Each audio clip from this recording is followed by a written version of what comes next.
नमस्कार साथियों, मैं पंकज। अगर आप सी टेट की परीक्षा की तैयारी करते हैं या सी टेट के पेपर देने वाले हैं तो आपको पता होगा कि अंतिम समय में प्रीवियस ईयर के प्रश्न काफ़ी मायने रखते हैं। अभी तक आपने जितना पढ़ा हो नहीं पढ़ा हो अब कोई मायने नहीं रखता है। अब आपके एक हफ्ता से 10 दिन आपके पेपर बचे हुए हैं, तो इन अंतिम दिनों में प्रीवियस ईयर के प्रश्न आप ज़्यादा से ज़्यादा देख लें और उसको एक बार अच्छे से समझ लें, तो आप देखेंगे कि आप परीक्षा पास कर जाएंगे और परीक्षा में आप अच्छा करेंगे। तो इसी के अंतर्गत हमने इससे पहले काफ़ी सारा वीडियो प्रीवियस ईयर के प्रश्नों का डाला हुआ है। तो अभी तक आपने नहीं देखा है तो वहाँ पे आप जाके एक बार देख लीजिए, क्योंकि आप एक बार देखे रहेंगे और उससे जुड़ा हुआ प्रश्न कोई भी आपके पेपर में आएगा तो आप आसानी से उसे सही कर जाएंगे। तो आज की हम इस वीडियो में 1 जनवरी 2022 यानी जो पिछले वर्ष आपके सीबीटी मोड में पेपर हुए थे, तो 1 जनवरी 2022 को कौन कौन से प्रश्न आपके आए थे बाल विकास एवं शिक्षा शास्त्र के अंतर्गत, उन महत्वपूर्ण प्रश्नों को देखते हुए चलेंगे और समझते हुए चलेंगे, क्योंकि आप देखेंगे कि इसी से जुड़े हुए प्रश्न आपको इस बार भी देखने को मिलेंगे। तो आइए यहाँ पे पहला प्रश्न देखते हैं। तो पहले में देखेंगे, आपसे पूछा है कि निम्न में से कौन सा नियम यह सुझाव देता है कि शरीर के विभिन्न अंग विकास के विभिन्न चरणों के भिन्न भिन्न दरों में विकसित होते हैं। आपको ये इसमें बताना है। तो आप देखेंगे कि विकास एक आयामी होता है, आपका ऑप्शन दिया हुआ है। उसके बाद विकास एक दिशीय होता है। उसके बाद आप देखेंगे आगे दिया हुआ है कि विकास एक असतत प्रक्रिया है। उसके बाद आप देखेंगे विकास की दिशा अधोमुखी एवं शीर्षगामी होती है। तो आपका यही विकल्प सही है, विकास की दिशा जो है अधोमुखी एवं शीर्षगामी होती है, क्योंकि आप देखेंगे शरीर के विभिन्न अंग विकास के विभिन्न चरणों में विभिन्न दरों से विकसित होते हैं, और यह दर्शाता है कि विकास की दिशा अधोगामी व शीर्षगामी होती है। तो इस प्रकार से इसमें आपका विकल्प चौथा सही हो जाएगा। आइए अगले प्रश्न को देखते हैं। तो अगले में देखेंगे, आपसे पूछा है निम्न में से कौन सा कथन सही है। इसमें से आपको सही कथन चुनना है। तो बच्चे का विकास एक सामाजिक सांस्कृतिक परिप्रेक्ष्य में होता है। तो आप देखेंगे कि पहला ही आपका विकल्प सही है, आगे आपको देखने की ज़रूरत ही नहीं है। जो बच्चा होता है उसका विकास आप देखेंगे सामाजिक एवं सांस्कृतिक परिप्रेक्ष्य में ही होता है। तो इसमें आपका पहला विकल्प सही हो जाएगा। आइए अगले प्रश्न को देखते हैं। तो अगले में देखेंगे, आपसे पूछा है आनुवांशिक विन्यास के पूर्व निर्धारित रूप से प्रकट होने की प्रक्रिया क्या कहलाती है, आपको वो इसमें बताना है। तो आप देखेंगे कि अनुकूलन दिया हुआ है, अधिगम दिया हुआ है, समाजीकरण दिया हुआ है, आपका परिपक्वता दिया हुआ है। तो आप इसमें ये समझ लीजिए कि आनुवांशिक विन्यास की पूर्व निर्धारित रूप को प्रकट होने की प्रक्रिया आप देखेंगे परिपक्वता कहलाती है। अर्थात परिपक्वता का अर्थ यहाँ पे देखेंगे शरीर के स्वाभाविक विकास से है। वायु देखेंगे आयु और वृद्धि के साथ साथ बालक के अंग प्रत्यंग का विकास होता है, और केवल शारीरिक विकास ही नहीं होता बल्कि मानसिक विकास भी होता है। आप देखेंगे परिपक्वता के क्रम में ही बालक का विकास भी शामिल है। तो इस प्रकार से इसमें आपका विकल्प चौथा सही हो जाएगा। तो आप देखेंगे कि इसी प्रकार के प्रश्न आपके प्रीवियस वर्षों में देखने को मिले हैं। तो आप एक बार देख लेंगे, समझ लेंगे, तो इससे जुड़े हुए प्रश्न कोई भी आएगा तो आप आसानी से कर जाएंगे। आप देखेंगे आपका यहाँ पे खाली स्थान दिया हुआ है समाजीकरण का प्राथमिक, और आपका वो पूछा है द्वितीयक बताना है कारक क्या है, कौन सा है। तो आप देखेंगे पहला आपका परिवार हो जाता है और दूसरा विद्यालय हो जाता है। तो इसमें आपका पहला ही ऑप्शन सही हो जाएगा। तो आप देखेंगे कि इसी प्रकार के प्रश्न आपको इस बार भी देखने को मिलने वाले हैं। तो एक बार आप प्रीवियस ईयर के प्रश्न अंतिम समय में देख लीजिए। अभी तक आपने पढ़ाई नहीं भी की हो तो अब कोई मायने नहीं रखता है, प्रीवियस ईयर के प्रश्न आपके लिए खासतौर पर ज़्यादा मायने रखते हैं। तो आपको इसे देखना ही देखना है। आइए आगे देखते हैं। लॉरेंस कोहलबर्ग के अनुसार 7-8 वर्षीय बच्चे में नैतिक निर्णय लेने का आधार क्या है, आपको ये बताना है। तो आप देखेंगे सामाजिक व्यवस्था बनाए रखना, तो ये आपका होगा नहीं, पढ़ने से ही पता चल जा रहा है। सामाजिक अनुबंध बनाए रखना, ये भी आपका नहीं होगा। दंड एवं आज्ञा पालन, जी हाँ आपका यही विकल्प होगा, क्योंकि आप देखेंगे दंड एवं आज्ञा पालन में होता ये है कि आप देखेंगे कि जो लॉरेंस कोहलबर्ग महोदय हैं उनके अनुसार आप देखेंगे 7-8 वर्षीय बच्चे में नैतिक निर्णय लेने का आधार दंड एवं आज्ञा पालन ही होता है। अगर उसकी बात की जाए तो आप देखेंगे कि जो प्रथम अवस्था होती है या जिसे हम पूर्व परंपरागत या नैतिक अवस्था के अंतर्गत आते हैं, जो आपके 4 से 10 वर्ष तक होती है। तो आप इसमें देखेंगे कि नैतिक विकास की पूर्व परंपरागत नैतिक अवस्था का प्रथम चरण है, और इस अवस्था में बालक निर्णय लेने का आधार बाह्य कारकों पर केंद्रित होता है, क्योंकि आप देखेंगे कि इस अवस्था में छात्र सही और गलत का चयन दंड पाने के भय से और पुरस्कार पाने की लालसा से करता है। तो इस प्रकार से आपका विकल्प इसमें तीसरा सही हो जाएगा, दंड एवं आज्ञा पालन। आइए वही अगले प्रश्न को देखते हैं। तो अगले में देखेंगे, आपसे पूछा है जीन पियाजे के सिद्धांत में क्रमबद्धता किस किस संदर्भ में प्रयोग हुआ है, आपको वो बताना है कि जो जीन पियाजे का सिद्धांत है उसमें क्रमबद्धता किस संदर्भ में प्रयोग हुआ है। तो आप देखेंगे कि पहला दिया है वस्तुओं की किसी एक आयाम जैसे लंबाई पर आधारित क्रम देना। तो आपका पहला ही विकल्प इसमें सही है, आपको आगे इसमें देखने की ज़रूरत ही नहीं है। जो जीन पियाजे जी का सिद्धांत है उसमें क्रमबद्धता का निर्धारण आप देखेंगे किसी भी वस्तु के जैसे लंबाई क्रम आधारित करना, यही है। तो पहला विकल्प आपका सही होगा। आइए अगले प्रश्न को देखते हैं। तो अगले में देखेंगे, आपसे पूछा है कि 5 वर्षीय नसीमा को यह लगता है कि चिकनी मिट्टी के गोले को यदि दबाकर एक सांप जैसी रूप में परिवर्तित करे तो चिकनी मिट्टी बढ़ जाती है। तो जीन पियाजे के अनुसार इस सोच के पीछे कौन सा तर्क है, आपको वो बताना है। तो आपको डायरेक्ट समझ में आना चाहिए कि ये आपका जीववाद नहीं होगा। उसके बाद केंद्रीयता, जी हाँ, ये आपके केंद्रीयता के अंदर आता है। ये केंद्रीयता सोच के अंतर्गत, क्योंकि वो केंद्रित है, उनके इस सोच के पीछे कारण केंद्रीयता है। क्योंकि आप देखेंगे कि चिकनी मिट्टी के गोले को दबाकर सांप के रूप में परिवर्तित करें तो चिकनी मिट्टी बढ़ जाती है। तो आप देखेंगे कि इसके सोच के पीछे आपका केंद्रीयता है। तो आपका विकल्प इसमें दूसरा ही सही हो जाएगा। आइए अगले प्रश्न को देखते हैं। तो लेबैगोस्की के से संज्ञानात्मक विकास का सिद्धांत किस पे आधारित है, आपको ये बताना है। तो इसमें आपको ज़्यादा कुछ सोचने की ज़रूरत नहीं है। जहाँ पे भी सामाजिक भाषा संस्कृति की बात की जाए तो लेबैगोस्की की बात कही जा रही है, तो इसमें सामाजिक की बात कही गई है। तो आपका विकल्प पहला ही सही हो जाएगा। आइए अगले प्रश्न को देखते हैं। तो अगले प्रश्न में देखेंगे, पूछा है आपसे लेबैगोस्की ने बच्चों के स्वयं से संवाद करने की क्रिया के लिए किस शब्द का प्रयोग किया है, आपको ये बताना है। तो आप देखेंगे निजी संवाद, स्वयं से बात करने की जहाँ पे भी बात आ जाए वहाँ पे आपका निजी संवाद की बात होगी। तो आपका पहला ही विकल्प इसमें सही हो जाएगा। आइए अगले प्रश्न को देखते हैं। तो अगले प्रश्न में देखेंगे, आपसे पूछा है एक प्रगतिशील कक्षा की निम्न में से कौन सी विशेषता है, आपको वो बताना है, विशेषता बताना है। तो आप देखेंगे सहयोगिता, जहाँ सहयोगितापूर्ण अधिगम, आपको आगे और कोई ऑप्शन देखने की ज़रूरत ही नहीं है, आपको इसमें पॉजिटिव में सकारात्मक में बताना है।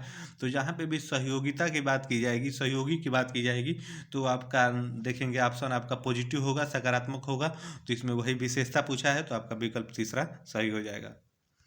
आइए अगले प्रश्न को देखते हैं। तो अगले में देखेंगे, आपसे पूछा है एक बच्चे में दूसरे की नियत एवं इच्छाओं को समझने की योग्यता है, यह बुद्धि के किस स्वरूप को दर्शाती है, आपको ये बताना है कि एक बच्चे में दूसरे की नियत एवं इच्छाओं को समझने की योग्यता है, यह बुद्धि किसके अंतर्गत आती है। तो आप देखेंगे ये अंतरावैतिक के अंतर्गत आती है। हार्वर्ड गार्डनर की 9 बहुबुद्धियों में से आप देखेंगे ये एक है जिसे हम अंतरावैतिक बहुबुद्धि कहते हैं। तो उसी में ये आती है। तो आपका विकल्प इसमें दूसरा सही हो जाएगा।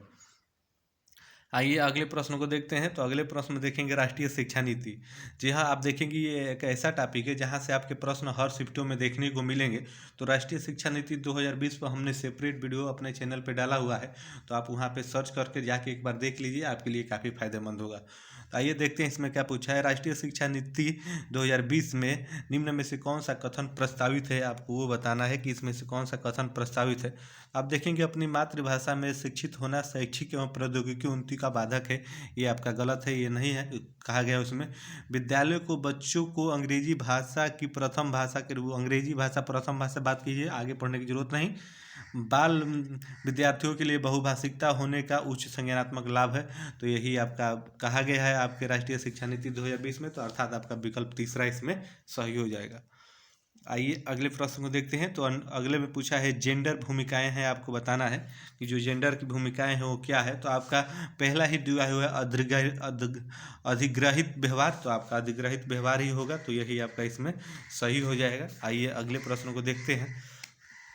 तो अगले में देखेंगे सतत एवं समग्र मूल्यांकन का प्राथमिक उद्देश्य आपसे पूछा है, आपको बताना है कि सतत एवं समग्र मूल्यांकन का प्राथमिक उद्देश्य आपका क्या है। तो आप देखेंगे पहला छात्रों के प्रदर्शन की एक दूसरे से तुलना करने की जहाँ पे भी बात कही है वो आपका विकल्प होगा नहीं। आइए अगले को देखते हैं। तो छात्रों की समझ को आंकना और पाठ्यक्रम तथा शिक्षा शास्त्र को इनके अनुसार रूपांतरित करना। जी हाँ, आपको ये विकल्प पढ़ने से ही पता चल रहा है कि ये छात्रों के परिप्रेक्ष्य में बात कही जा रही है, छात्रों के हित में बात कही जा रही है।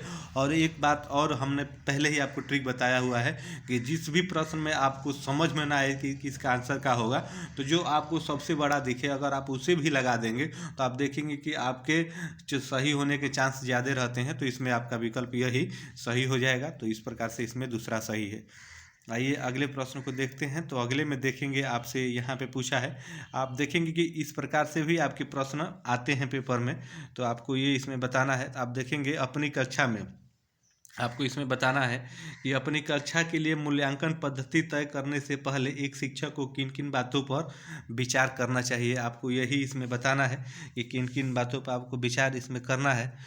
तो आइए देखेंगे, पहला दिया हुआ है, मेरे अलावा इन परिणामों का उपयोग कौन करेगा। तो ये आपका ऐसे ही पढ़ने से ही पता चल रहा है कि गलत है। उसके बाद आगे देखेंगे, विशिष्ट छात्रों के अधिगम वक्र का पता लगाने का सर्वोत्तम तरीका क्या है। तो आपका ये भी इसमें आप देखेंगे गलत है। तो कौन सा तरीका अध्यापिका को स्वयं के शिक्षा शास्त्र पर चिंतन में मदद करेगा। तो आप देखेंगे कि ये भी आपका गलत है, ये भी विकल्प आपका गलत है। कौन सी छात्रों के उच्चतम अंक पाने में मदद करेगी। तो ये आपका सही है। वैसे आपको इस प्रश्न के लिए हम बता दें कि इस प्रश्न के लिए आप देखेंगे जो आपके जिस समय पेपर हुआ था इसके लिए आपको कॉमन नंबर मिल गया था, क्योंकि आपके जिस प्रकार से इसमें आपके विकल्प दिए हुए थे तो उस प्रकार से इसका आंसर नहीं था। तो इसके लिए सबको कॉमन नंबर मिला था। तो आइए अगले प्रश्न को देखते हैं। तो अगले प्रश्न में देखेंगे, समावेशी शिक्षा से अभिप्राय क्या है। आपको ये बताना है समावेशी शिक्षा है उससे अभिप्राय क्या है आपका। तो आप देखेंगे, आर्थिक रूप से कमजोर वर्ग EWS का आरक्षण केवल सरकारी विद्यालयों में ही उपलब्ध कराया जाए। ये आपका गलत है। उसके बाद दिव्यांगजनों को सिर्फ विशेष विद्यालयों में ही शिक्षा दी जाए। ये भी आपका गलत है। पढ़ने से ही पता चल रहा है समावेशी शिक्षा की बात कही जा रही है यहाँ पे। तो सरकारी विद्यालयों में केवल अंग्रेजी केवल की बात आ गई। तो ये भी आपका नेगेटिव है। तो आपका चौथा विकल्प पढ़ने की जरूरत ही नहीं है, चौथा आपका सही हो जाएगा। तो इस प्रकार से ये इसमें सही था। आइए अगले प्रश्न को देखते हैं। अगले में देखेंगे कथन निष्कर्ष। जी हाँ, कथन निष्कर्ष से आपके प्रश्न हर शिफ्ट में 1 से 2 देखने को मिलेंगे। हम आपसे बार बार ये कह रहे हैं। तो कथन निष्कर्ष को आप एक बार अच्छे से देख लीजिएगा और समझ लीजिएगा, क्योंकि इस यहाँ से प्रश्न आपके जरूर देखने को मिलेंगे। तो आइए देखते हैं। कथन में देखेंगे, पढ़ते समय एक शिक्षक को पाठ्य सामग्री को दर्शाने के विभिन्न तरीके अपनाने चाहिए। जी हाँ, एकदम सही है, सही कथन है, पहला आपका सही है। आइए कारण में देख लेते हैं। शिक्षक को अधिगमकर्ताओं की विविध आवश्यकताओं हेतु अपने शिक्षा शास्त्र को उनके अनुकूल बनाना चाहिए। ये भी एकदम सही है। और आप देखेंगे कि जो पहला वाला कथन है इसके अंदर ही निहित है।